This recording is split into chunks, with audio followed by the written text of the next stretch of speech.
What's happening, everybody? Welcome to Wild Lives. I'm your host, Mike Janella. This is the show on Little Things where every single week we bring you an amazing animal.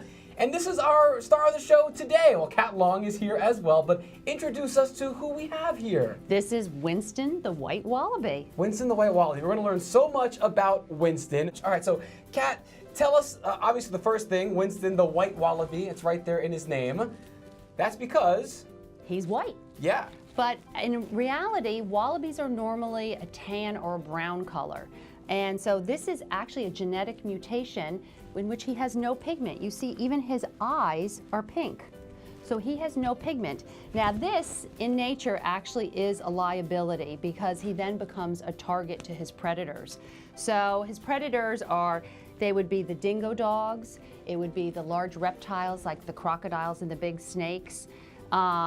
So he then becomes actually a target. So it's not an asset. He is an asset to all of us here because he becomes an ambassador and he's able to do educational programs and, you know, share awareness on how we can help protect their environment. This is wallaby kibble, and it's actually specially formulated for kangaroos and wallabies. And it's, as I kind of mentioned before, it's like the green smoothie of the kibble. It has greens and alfalfa and all sorts of hays and grasses, which is what they love to eat. They're herbivores. Herbivores, Yeah, okay. they're herbivores. So that means no meat eating for No, wallabies. absolutely no meat eating. They love leaves and bushes and hay and things like that. Well, whatever is in it, he's loving because it started as a full thing. I don't know if you guys can come in here nice and tight. It started as a full cup, and it's almost halfway gone because Winston is just going to town. I love it. Yep. Judy Holzer-Unterberger wanted to know if his eyesight is affected. That's good question. actually a superb question because with albinism, that is very common that their eyesight is not good.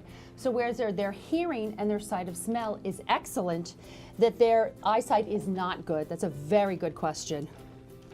I think he's so into this food that he's I kind of done with the know. pouch. Yeah. See how long the feet are, but look at these nails. Yeah, look at those claws, nails. Are there a difference? Are they the same thing?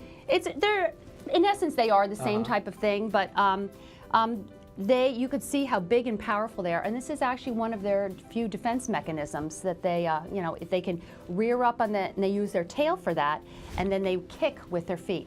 I really don't recommend them as pets, but it's a wonderful animal to learn about and be exposed to. Which is part of Winston's job description, right? The ambassadorship and the spokesmaning and an adorable package for people to learn more. How much are you going through and helping provide for Winston? How many pellets, how many carrots on a weekly basis, say? You know, he pretty much doesn't overeat. As grazers, they eat what they need and they don't overeat, and they get a lot of activities. I should take some notes. I know, we all could. So that's kind of the beauty of many animals in nature is they eat what they need and they're not gluttonous, you know, to the point where it creates a health problem. What about wallabies? How fast can they hop? How far? How many? What's the distance like? How high? How high? Yeah. Yeah. Tell us everything. It's extraordinary.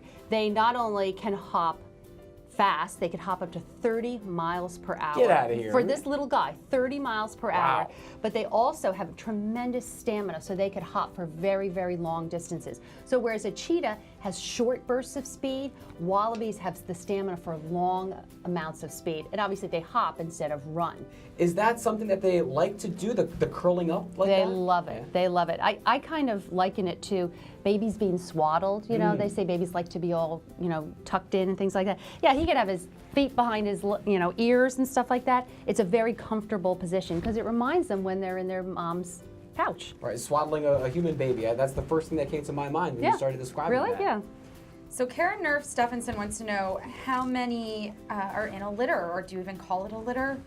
That's a very good question.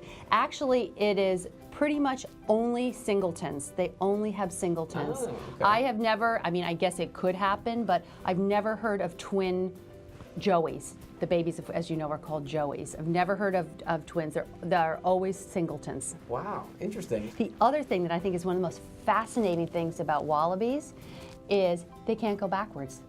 They can't back up. Really? Nope. So if they have to go backwards, it's just you take a big circle around, or can Yep. they, You can do they no. twist? You do a U-turn, but it's off the exit ramp and make the turn back around. Yep. That's amazing. Yep. Wow, I didn't even think to ask that, but now that I think about it, I would assume they could go backwards. But Well, I guess think they about can. it. They have the tail in the back. That's very solid, like a third leg. So they really can't back up. So they just go forward or they make turns. Sort of like a bicycle tripod leg that you wouldn't want the bike to go backwards in that direction. Exactly. That's incredible. Well, I'm so glad that Winston swung by, and you too, Kat. Thanks so much. And It's always a pleasure. I'm in such a zen, comfortable mood right now, just seeing Winston hanging out in his pouch. I think I may try and get a human-sized pouch made for myself after good today's thing. episode. It's not good bad, thing. right? Yep. So this is Kat Long once again, and she brought Winston the white wallaby, and thank you guys for swinging by. Really appreciate it. Thank you, Sarah, for hanging out with us as well. Hope you had fun. And thanks to all you guys for watching at home, all you wild things. We'll see you next week on Wild Lives.